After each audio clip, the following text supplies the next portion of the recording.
2016 থেকে এত নোংরামি শুরু হয়ে গেছে, মানে একটা ডাস্টবিন হয়ে গেছে ইন্ডাস্ট্রি। এখন ঢালিউড ডাস্টবিন ছাড়া আর কিছুই না, এমন তীব্র মন্তব্যেই ফের শিরোনামে ঢালিউড কুইন অপু বিশ্বাস।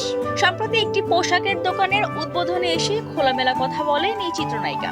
আমি 2007-08 যখন ইন্ডাস্ট্রিতে এসেছি তখন একটা ফুল ফেজের চলচ্চিত্র আপনারা দেখেছি। তিনি বলেন, একসময় একটি পূর্ণাঙ্গ চলচ্চিত্র দেখেই ভক্ত তৈরি হতো, কিন্তু এখন ইন্ডাস্ট্রিতে নোংরামি বেড়েছে। 2016 সালের পর থেকেই যেন ঢালিউড তার স্বর্ণযুগ হারিয়েছে। পদ্মা সেতু, মেট্রো রেল এবং এলিভেটেড এক্সপ্রেসওয়ে নির্মাণের গর্বিত অংশীদার বসুন্ধরা সিমেন্ট। এই এক কথায় এখন যেন ঝড় উঠেছে সামাজিক মাধ্যমে। কেউ বলছেন সত্য কথা বলেছেন অপু, আবার কেউ বলছেন এতটা কঠোর হওয়া ঠিক নয়।